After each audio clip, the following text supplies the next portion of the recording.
Rain fell like whispered confessions against the foggy windows of the Seoul District Marriage Registry. Inside, fluorescent lights hummed their indifferent song. Alma Coffee stood before the marriage clerk, her trembling hands clutching documents that meant everything. Documents that meant nothing without a groom. He had promised. 30 minutes ago, he had promised. Now his chair sat empty. His phone disconnected. His promises scattered like ash. Behind her, a man in a black suit sat motionless in the waiting area. Seo Min-kyu had come for unrelated legal paperwork. He had no intention of staying. But something in the woman's silence made him pause. Security approached her. The clerk began collecting her incomplete forms. And then, she turned. Her eyes met his. Tears traced silver paths down her brown skin. Her voice barely carried across the room. "Would you pretend to be my husband?" Nobody expected him to answer. The clerk slowly placed new papers on the desk. Without asking a single question, he stood, walked toward her, and calmly signed. No explanation. No emotion. Only silence. Their eyes met. Neither understood why he stayed. Both unknowingly became trapped inside a lie that powerful people would soon kill to uncover. Please like, share, and subscribe. The pen felt heavy in his fingers. Seo Min-kyu watched the ink dry against government paper. His name looked foreign beside hers. Seo Min-kyu. Alma Coffee. Husband. Wife. Strangers. The clerk stamped their certificate with mechanical precision. "Congratulations," she said flatly. Nobody smiled. Alma's hands wouldn't stop shaking. She clutched the certificate like it might dissolve. Like everything good in her life always dissolved. Min-kyu studied her from the corner of his vision. Brown skin that caught the dim fluorescent light. Eyes red from crying, but refusing to break. A woman drowning who refused to scream. Interesting. He adjusted his cufflink. The motion revealed the edge of his tattoo, black ink curling from beneath his white sleeve. African geometric patterns merged with Korean brushstroke symbols. A permanent reminder of alliances that crossed continents. Alma noticed it. Her breath caught. She recognized the style, the fusion, the danger it represented. "Who are you?" she whispered. He didn't answer. Instead, he collected his copy of their marriage certificate, folded it precisely, slipped it inside his jacket. "You needed a husband," he said quietly. His voice was low, controlled, like water that could become a flood. "Now you have one." Rain had softened to mist. They stood beneath the registry's awning. Seoul sprawled before them. Gray buildings, glowing signs. Thousands of people who didn't know two strangers had just changed everything. Alma pulled her coat tighter. "I should explain." "Don't." His response cut clean. She flinched. He noticed. His expression didn't soften, but his next words came slower. "Explanations create obligations. I signed because I chose to. Whatever your reasons, they remain yours." Alma stared at him. This man made no sense. Powerful men always wanted something.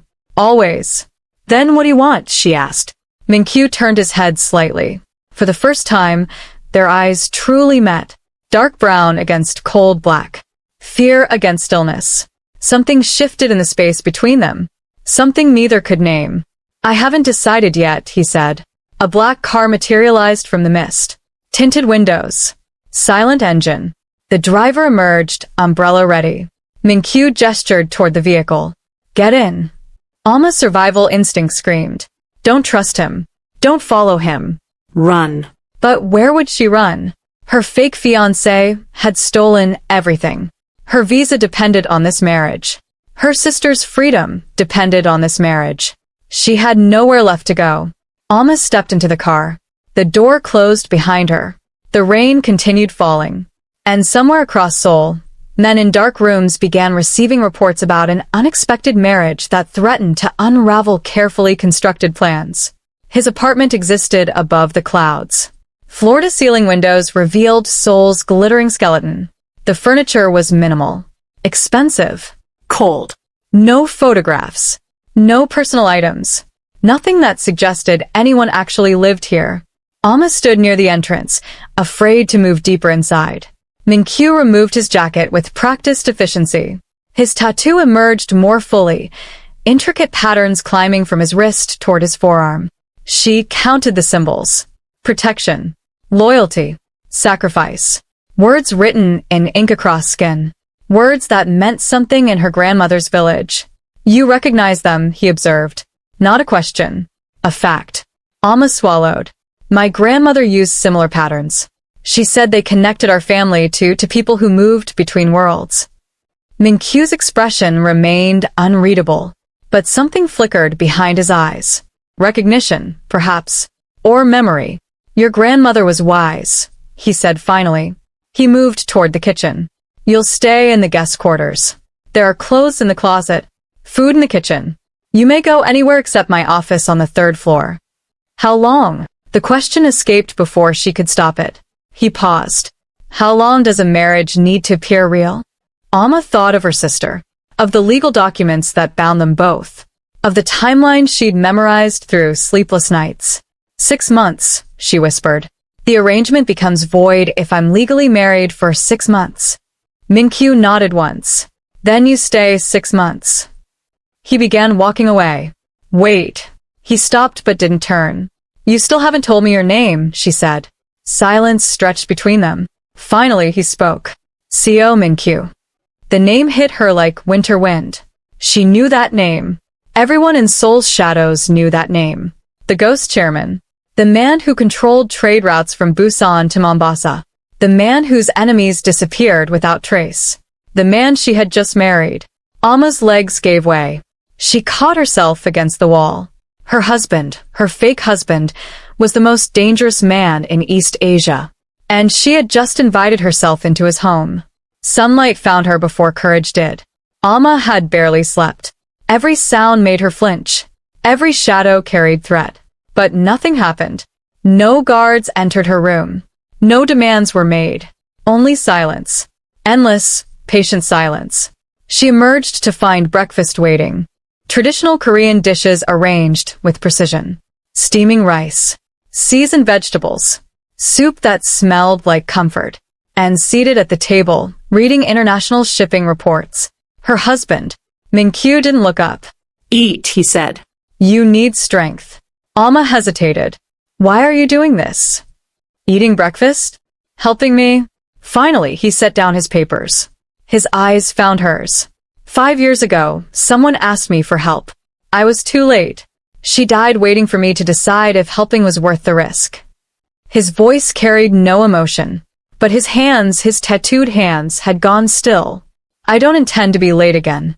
Alma sat down slowly. She picked up her chopsticks. And for the first time in weeks, she ate without fear. 2 weeks into their arrangement, Alma returned to work. Her bakery sat in a quiet neighborhood. Warm light spilled through its windows. The smell of bread wrapped around every customer like a grandmother's embrace. Alma had built this place from nothing.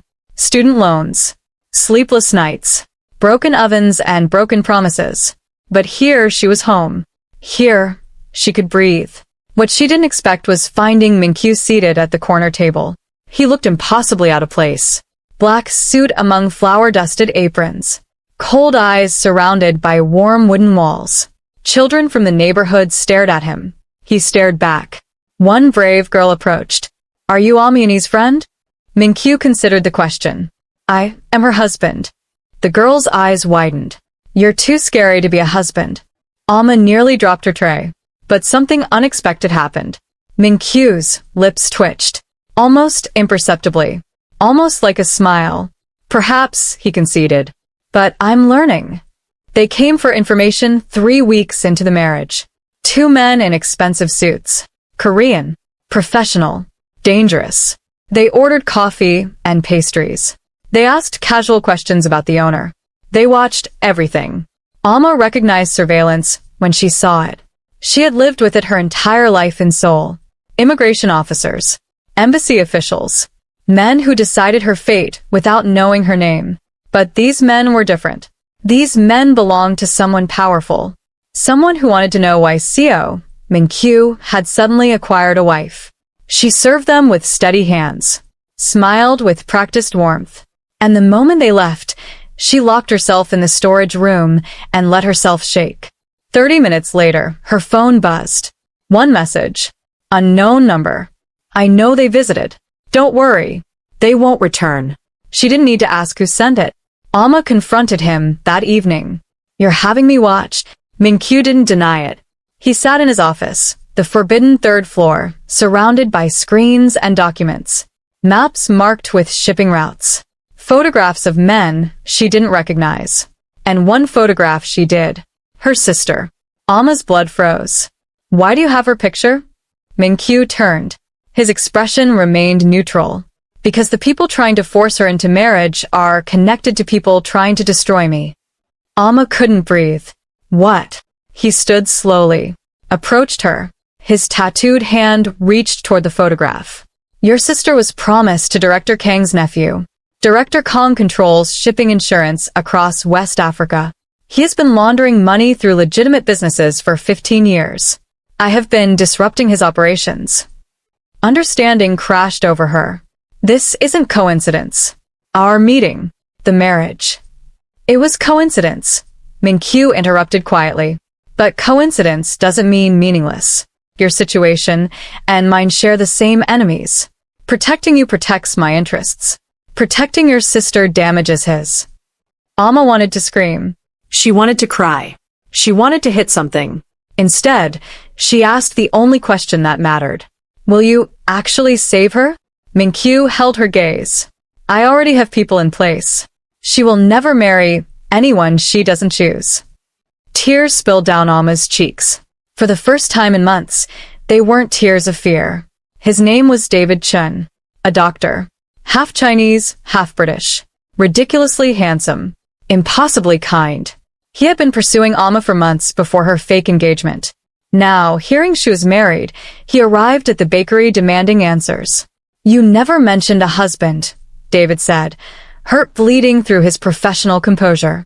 We talked about everything, Alma. Everything. And suddenly you're married to a stranger? Alma struggled for words. It's complicated. Then uncomplicated. David reached for her hand. His fingers were warm, familiar, safe. The bell above the door chimed. Cold air rushed inside. And Seo Min-kyu stood in the entrance.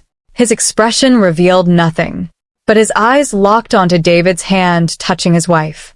The temperature in the bakery dropped. Customers stopped talking. Even the coffee machine seemed to hesitate. David released Alma's hand slowly. Some survival instinct whispering warnings. Min-kyu approached. Each step measured. Deliberate. He stopped beside Alma. His hand settled against the small of her back. Possessive. Protective. Claiming. Dr. Chun, he said, his voice perfectly calm. My wife has spoken of you. Thank you for your past kindness. I trust you will respect her current circumstances. The words were polite. The threat was not. David looked between them. Whatever he saw in Min-kyu's eyes made him step back. Alma, if you ever need anything. She won't, Min-kyu finished. David left. The moment the door closed, Alma turned. What was that? Clarification. Clarification? You practically threatened him. Min-kyu's expression didn't change, but something in his eyes burned darker. He touched you. We're not actually married. Legally, we are. His voice dropped, became something different, something raw, and I dislike other men touching what bears my name. Alma's heart stuttered. She didn't know what to say, what to feel, what to do with the heat suddenly spreading through her chest. Min-kyu stepped back. His composure returned like armor. I apologize. That was inappropriate. He left before she could respond. And Alma stood alone in her bakery, wondering when her fake husband had started feeling real. Days became weeks. Weeks became habits. Breakfast together became routine. His silent presence at her bakery became expected. Children began drawing pictures of the scary man who always ordered black coffee and never smiled. Min-kyu collected every drawing. Alma found them later, carefully stored in his desk. She wasn't supposed to be there, but she had been searching for stamps, and instead found evidence that the ghost chairman had a heart he kept hidden. That night, she cooked for him. Ghanaian food, jollof rice that reminded her of home, fried plantains golden as sunset, spices that carried memories across oceans. He didn't speak for several minutes. Just ate. Slowly. Carefully. Finally, he set down his utensils. This tastes like somewhere I've been. Where? He hesitated. The pause stretched longer than any silence before. Accra. 15 years ago. There was a woman, a trader, who cooked for my men during difficult negotiations. She said food was diplomacy, everyone understood. Alma's grandmother had said the same thing. Your tattoo, she whispered. You got it there, didn't you? Minkyu's hand moved unconsciously toward his wrist. Some debts cannot be repaid with money. Some promises must be written permanently. Their eyes met.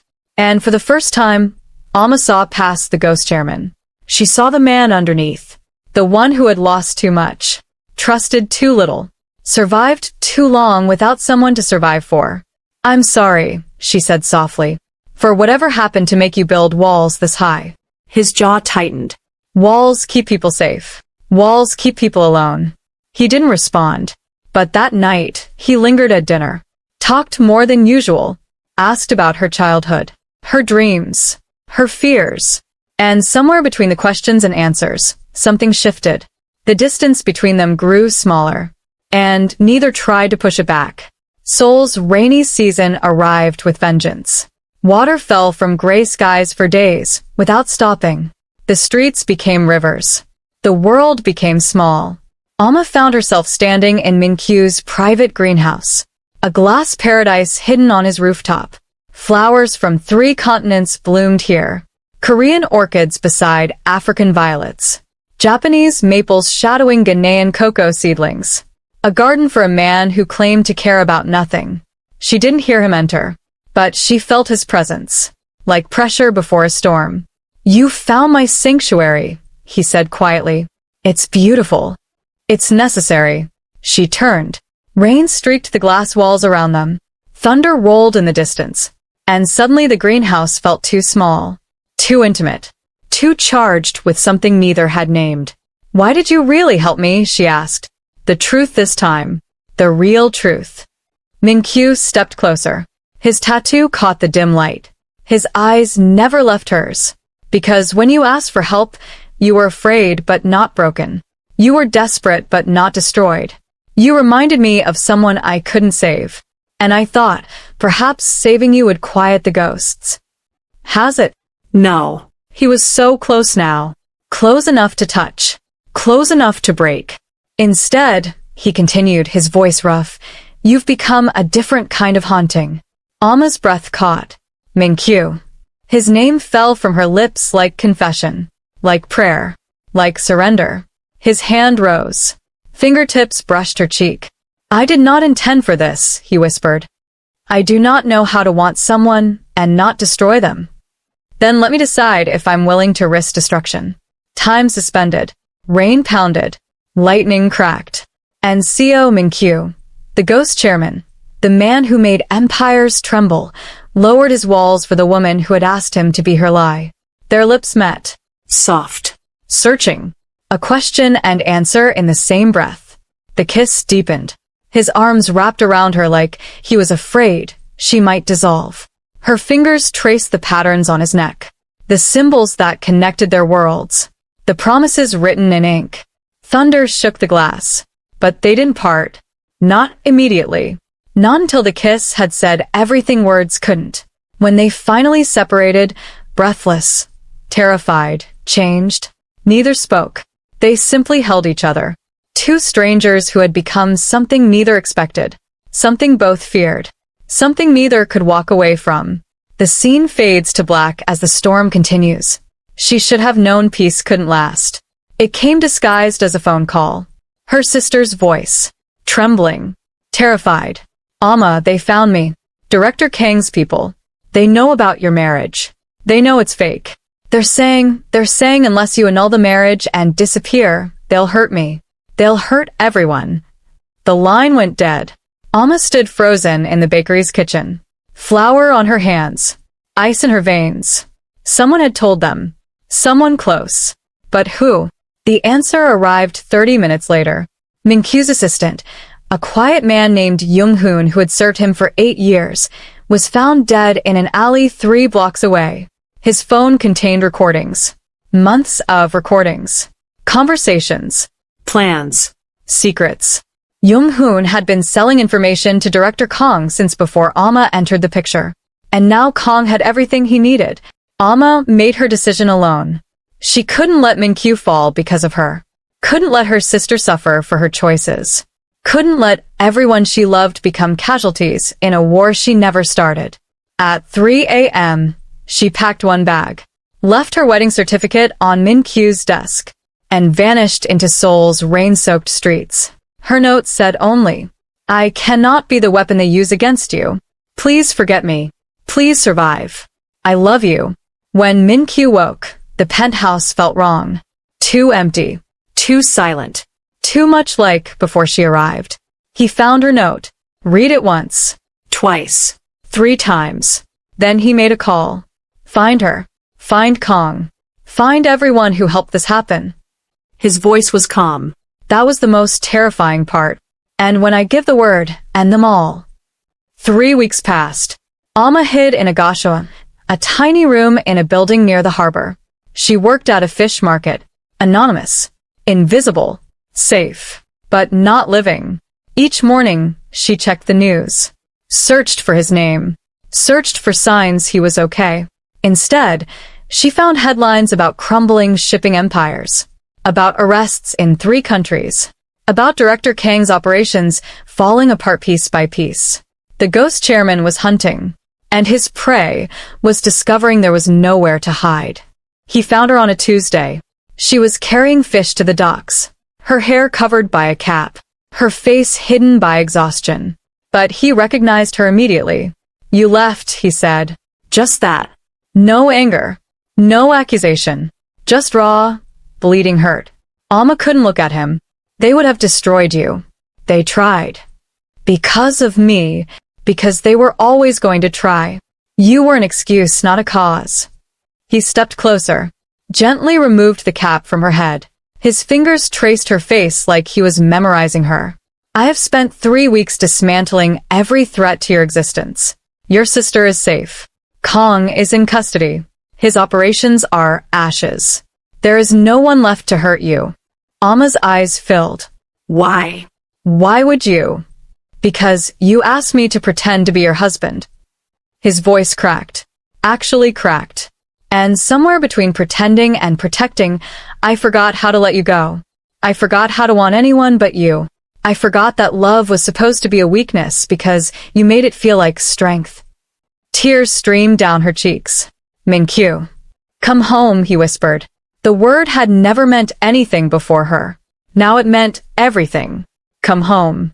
Be my wife. Not because papers say so. Not because circumstance requires it. Because I love you. Because my life without you is just survival. And I am tired of merely surviving. Alma threw herself into his arms. And this time she didn't let go. 1 month later, they stood before hundreds. A corporate gala. The most powerful people in 3 industries gathered under crystal chandeliers. Everyone knew CEO Min-kyu. Everyone whispered about his mysterious wife. Tonight, he would end the whispers. "Ladies and gentlemen," he began, his voice carrying through the silent ballroom. "For years, you have known me as a businessman. Some of you know my other face, the one spoken of in shadows." Nervous laughter. Tense silence. What none of you knew was that I was incomplete, missing something I couldn't name, until 4 months ago when a woman asked me to help her. And I discovered that love isn't weakness. Love is the only war worth fighting. He reached for Alma's hand, drew her forward. She stood beside him in a gown of gold, African print patterns woven through Korean silk. Beautiful, terrified, unstoppable. "This is my wife. Alma Coffee. Alma CEO. The woman who showed me that strength grows where walls once stood." He lifted her hand to his lips, pressed a kiss against her ring. "Anyone who threatens her threatens me. Anyone who disrespects her disrespects everything I've built. Anyone who questions our marriage questions their own survival." The room went absolutely still. Then, slowly, applause began. Building. spreading, becoming thunder. And Alma stood beside her husband, her real husband now, knowing she would never face anything alone again. They married again 6 months later. Properly. Intentionally. With joy instead of desperation. Her sister stood beside her. His remaining loyal men stood beside him. Children from the bakery threw flower petals. And when the officiant asked if anyone objected, Minkyu's expression made the question rhetorical. Their kiss was soft, private, despite the audience. A promise renewed. A story continued. A love finally allowed to breathe. Rain fell against the windows of Seoul's district marriage registry. Inside, the same fluorescent lights hummed. The same indifferent clerks stamped documents. But this time, a different couple stood before the desk. Alma watched from the doorway. Her daughter, 2 years old with her father's serious eyes and her mother's warm skin, wriggled in her arms. Minkyu stood beside her, his tattoo visible beneath his rolled sleeves. New symbols added. Her name, inked permanently. Their daughter's name too. Family written in a language that crossed continents. The nervous bride before the clerk was Alma's younger sister. The groom was a kind doctor she'd chosen herself. David Chun, ironically, who had found love with the other coffee woman, who understood that sometimes hearts needed time to find their way home. She's shaking, Alma whispered. She should be, Minkyu responded quietly. Marriage is terrifying. Alma looked up at him. Was ours? He considered the question seriously. It was. But I would do it again. Every time. Every version. Every life. Even though I asked you to pretend? He lowered his head, pressed a kiss to her forehead. Especially because of that. The best truth I know started as a lie. The clerk stamped the final document. Alma's sister laughed. Her new husband swept her into a kiss. And somewhere in the universe, fate smiled. Because sometimes love arrives disguised as desperation. Sometimes forever begins with a whispered question. And sometimes the coldest man in a room becomes the warmest place you'll ever know. Rain continued falling outside the registry office. The same rain that had fallen 3 years before, when a frightened woman asked a stranger for the impossible, and he said yes. Because love speaks in silences, fights in shadows, and wins by refusing to let go. Their story became legend, whispered in 2 continents, written in ink and sacrifice, sealed with a signature that changed everything, and lived in a penthouse above the clouds, where a ghost finally found his reason to stay. Thank you for watching. If this story touched your heart, please like, share, and subscribe. Until next time, let silence tell you the truths words cannot.